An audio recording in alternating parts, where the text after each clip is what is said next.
कहते हैं नभोलिंग। यानी आकाश ही है विग्रह जिसका, उसको कहते हैं नभोलिंग। तो ऐसे नभोलिंग भगवान ईश्वर महद अद्भुतम, वो महान अद्भुत ऐश्वर्य गति पराक्रम वाले हैं। और वो कैसे हैं? अलिंगम, इन सारे लिंगों से परे है। अथवा एक लिंग का अर्थ होता है कि अ माने समन्ता, वो चारों तरफ से, अथवा भूतकाल में, भविष्य काल में, वर्तमान काल में वो लिंग वाले ही हैं, यानी अपने स्वरूप वाले ही हैं। वो प्रलय काल में भी,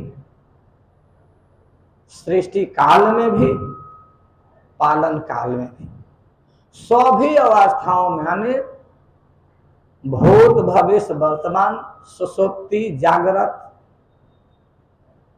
स्वप्न, इन सभी अवस्थाओं में जो अपने ही स्वरूप में रहते हैं उनको अलिंग कहते हैं।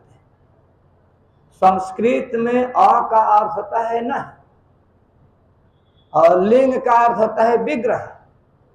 तो एक अर्थ होगा कि जिनका कोई रूप नहीं है, जिनका कोई विग्रह ही नहीं है, ऐसा भी अर्थ होगा। लेकिन इसका अर्थ यही पर्याप्त नहीं है। अ का अर्थ होता है, हमने व्याकरण के चतुर्थ भाग में प्रथम खंड में पढ़ा है कि आ का अर्थ समझाया गया, अ से भी पर्याप्त और चारों तरफ, और अ का भी अर्थ होता है चारों तरफ पर्याप्त।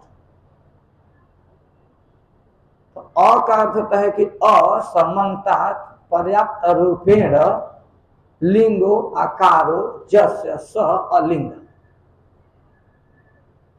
आने जिसका सभी कालों में, सभी अवस्थाओं में एक समान अक्षुण स्वरूप रहता है, उसको कहते हैं अलिंग।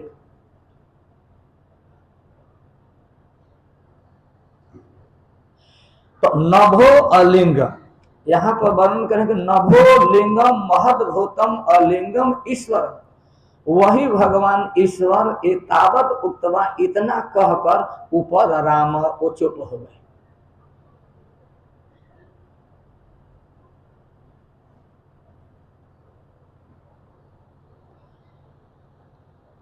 चुप हो गए। क्या हुआ फिर?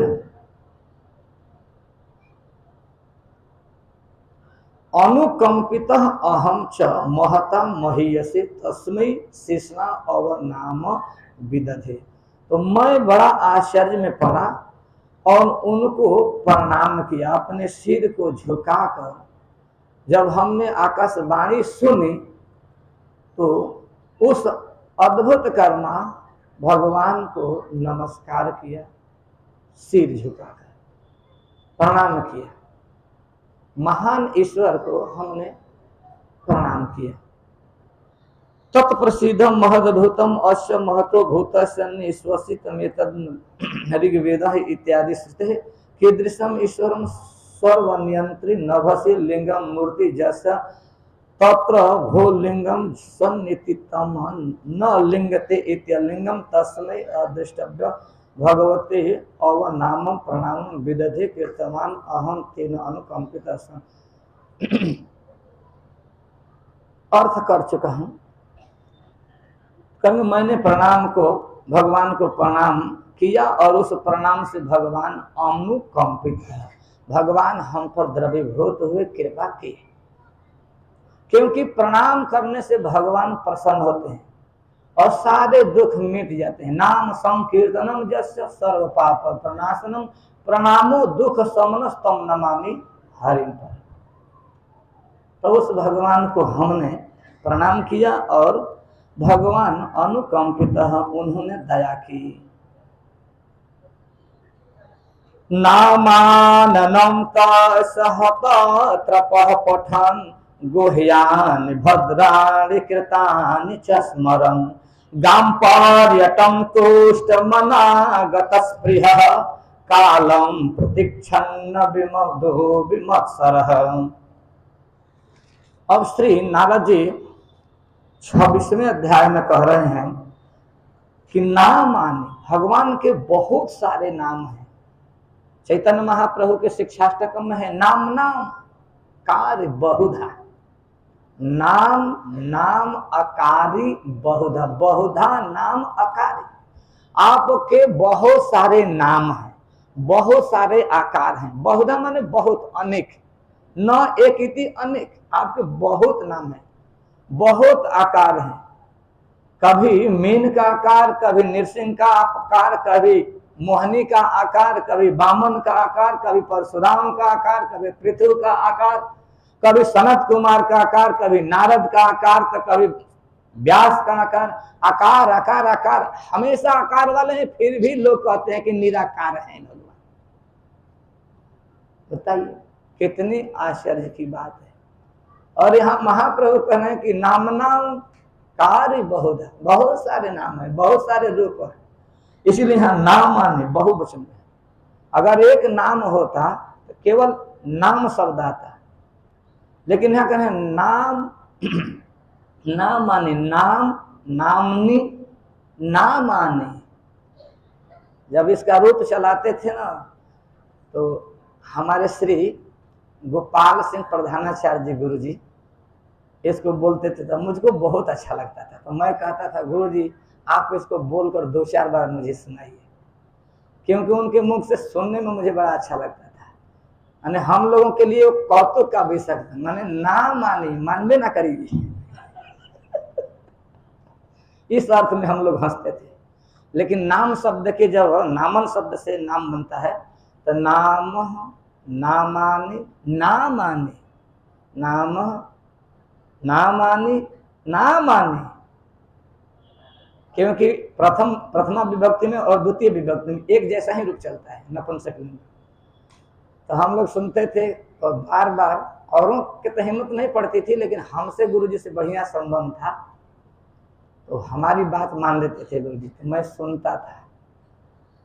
तो नाम आने का मतलब बहुत सारे नाम हैं, नाम आने, एक नाम नहीं, बहुत सारे नाम। और इसी बात के पुष्टि भगवान चैतन्य महाप्रभु शिक्षाष्टक में की कि नाम नाम कारी बहुधा, और उन नामों में निज सर्व शक्ति तत्र अर्पित, तत्र तस्मी, तत्र तासु अथवा तेसु तेसु नामसु एवं सर्वाणी, सभी अथवा सर्वा, समस्त शक्तियों को आपने अर्पित कर दिया। नाम कोई साधारण नहीं है, भगवान के नाम तो ऐसा है कि मत पूछिए।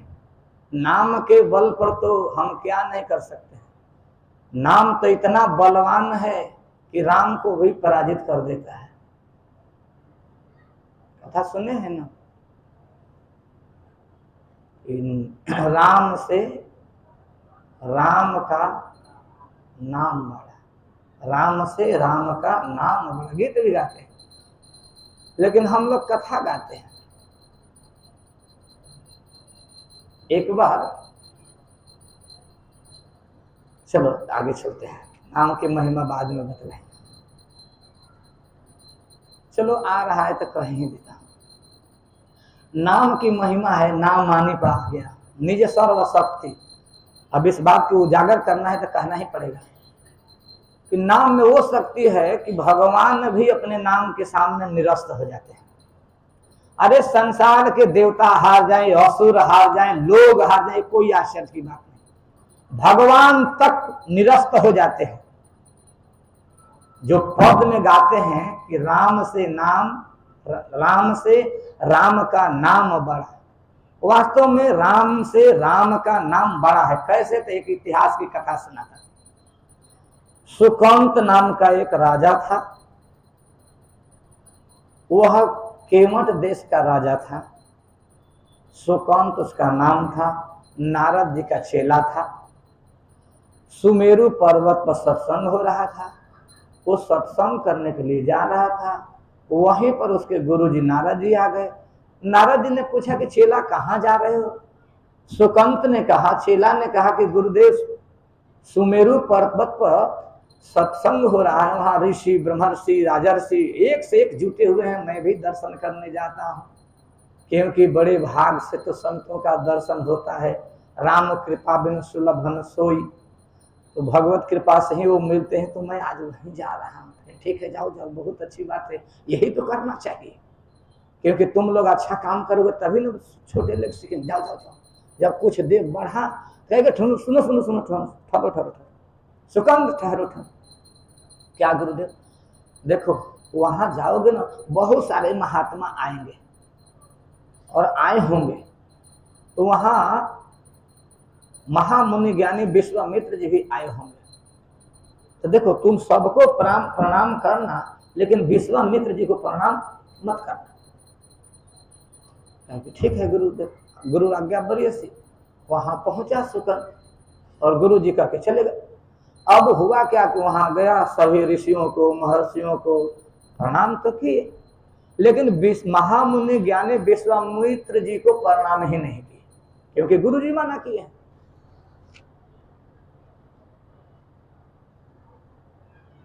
अब तो प्रणाम नहीं करने के कारण विश्वामित्र जी पजामा से बाहर हो गए, नाराज हो गए और उठाए अपना लोटा सोटा और अयोध्या पहुंचे।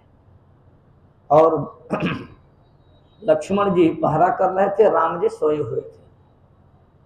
तो उन्होंने पूछा, लक्ष्मण ने देखा, प्रणाम किया लक्ष्मण जी ने और कहा कि कहाँ है राम? तो कहे कि सोए हैं। तो राम सोएंगे तो यही होगा ना। क्या हुआ गुरुदेव? अरे क्या होगा, राम को बुलाओ तब बतलाता है। भगवान आए, सारी बात बतलाई। भगवान ने प्रतिज्ञा कर ली, कल उसको सिर आपके चरणों में हुआ। और धनुष बाण लिए और पहुंच गए सुकंत के पास। और यह खबर जब सुकंत को पता लगी, कहा कि अच्छा, मैंने तो गुरु की आज्ञा पालन की है, और गुरु की आज्ञा पालन करने से ही यदि भगवान राम मुझे मारते हैं तो कोई बात नहीं। ऐसा सोच ही रहा था, तब तक से रास्ते में गुरु जी आ गए। कहे नारद जी आ गए तो कहे गुरुदेव, नारद जी कहे कहो चला कैसा रहा? कहे कि गुरुदेव सब कुछ आपकी इच्छा के अनुसार हुआ, लेकिन सूचना मिली है सब गड़बड़ हो गया। क्या गड़बड़ हो गया? कहे कि राम जी ने कल हमको मारेंगे, और राम जी जब किसी को मारते हैं तो कौन बचा सकता है? नारायण नारायण नारायण, चिंता मत करो, मैं बचने का उपाय बता देता हूँ।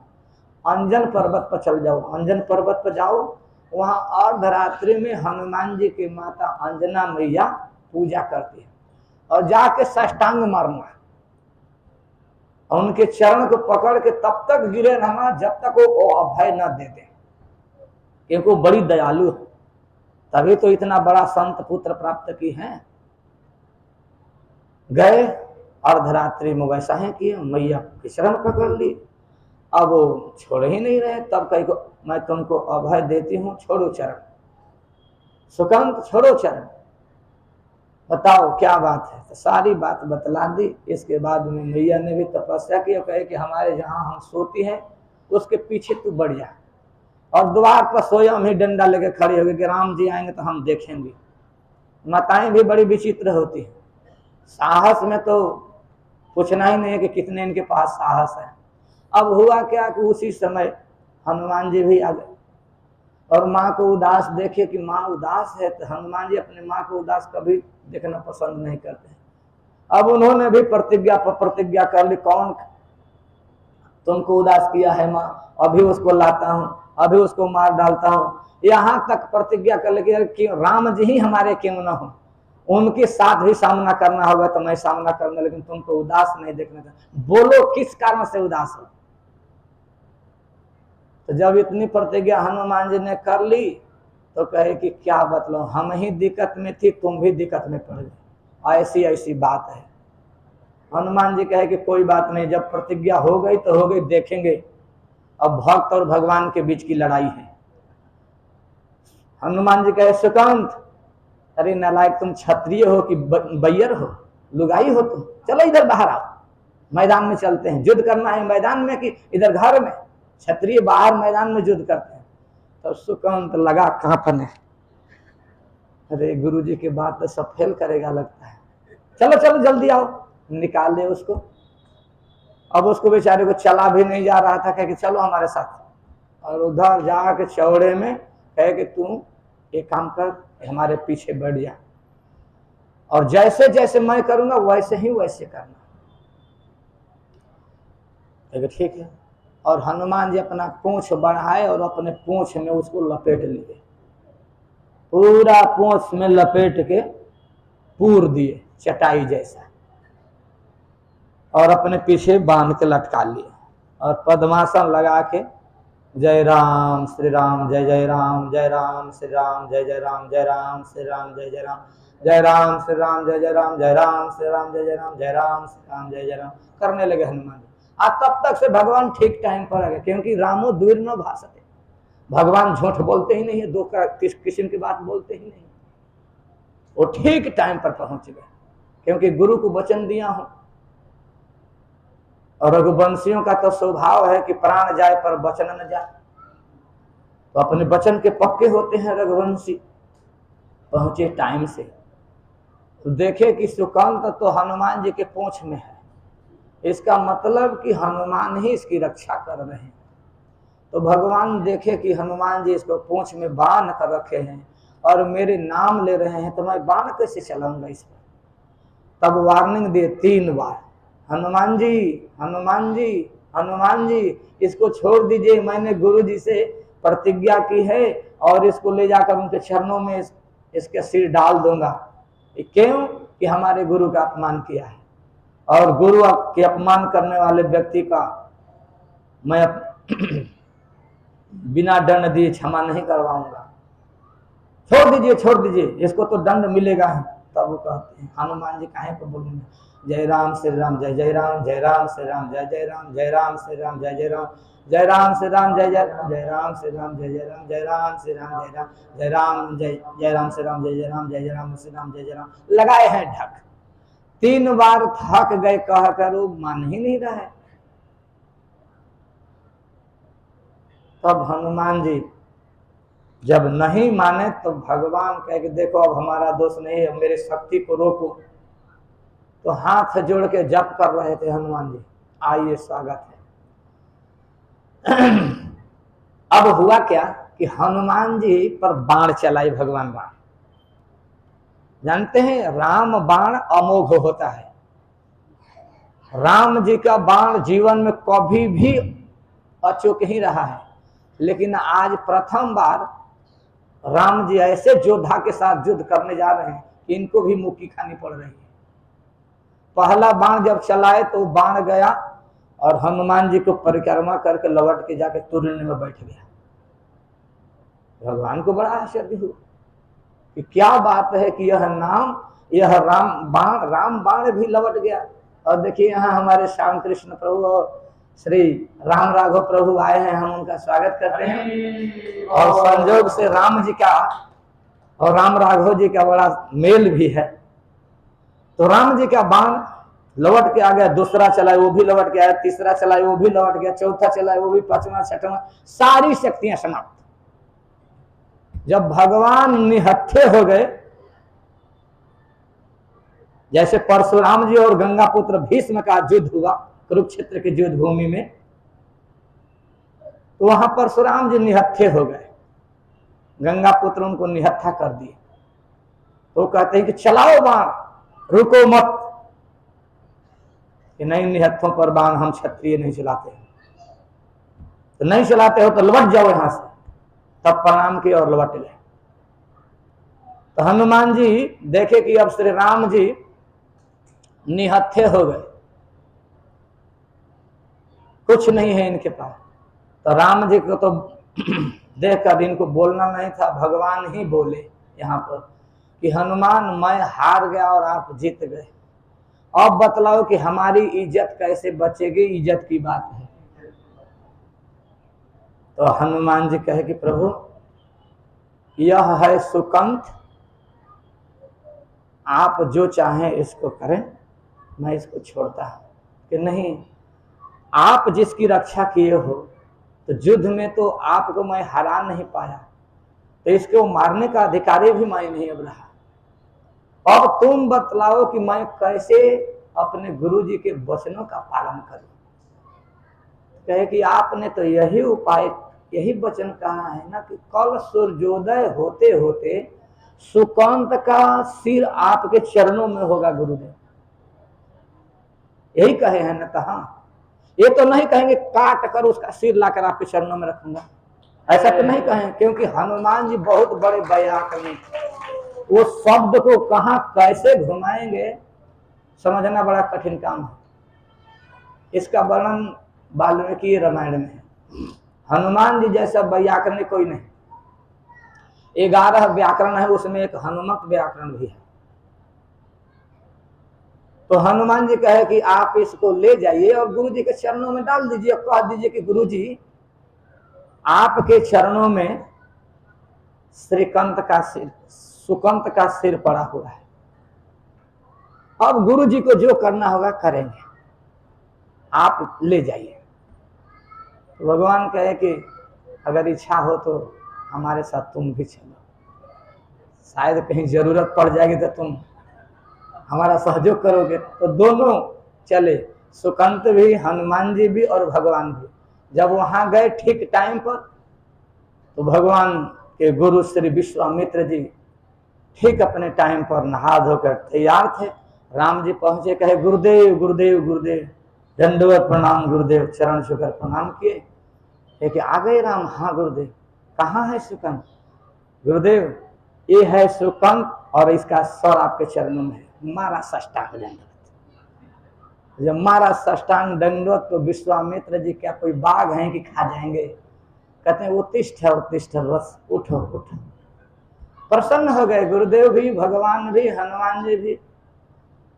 तब वहां पूछते हैं भगवान और विश्वामित्र जी कि ये बतलाओ कि तुम अपमान भरी सभा में क्यों किया हमारा, और यह दुर्बुद्धि, यह कुबुद्धि तुमको कहां से प्राप्त हुई, किस कुसंग में जाके ऐसी बुद्धि हुई?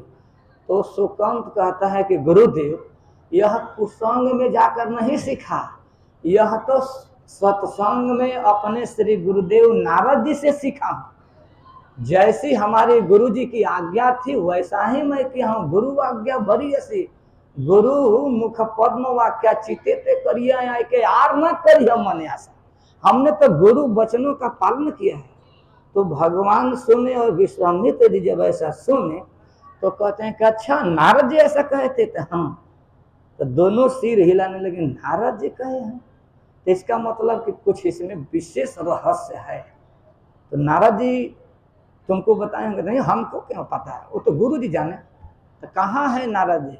तब तक से नारद जी अपना सरणी टेरते हुए श्रीमन नारायण नारायण नारायण, श्रीमन नारायण नारायण नारायण, श्रीमन नारायण नारायण नारायण, श्रीमन नारायण नारायण नारायण, श्रीमन नारायण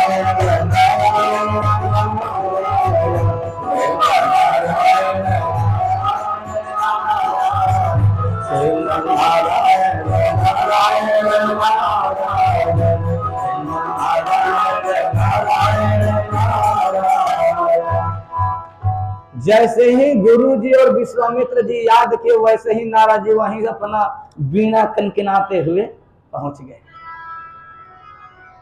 तो भगवान और विश्वामित्र जी पूछे कि नारद जी आपने ऐसा अपने चेला को क्यों समझाए?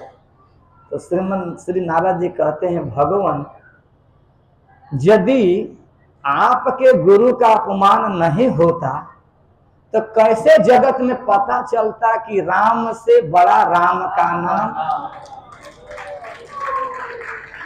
हरे कृष्ण। आज इतना है, फिर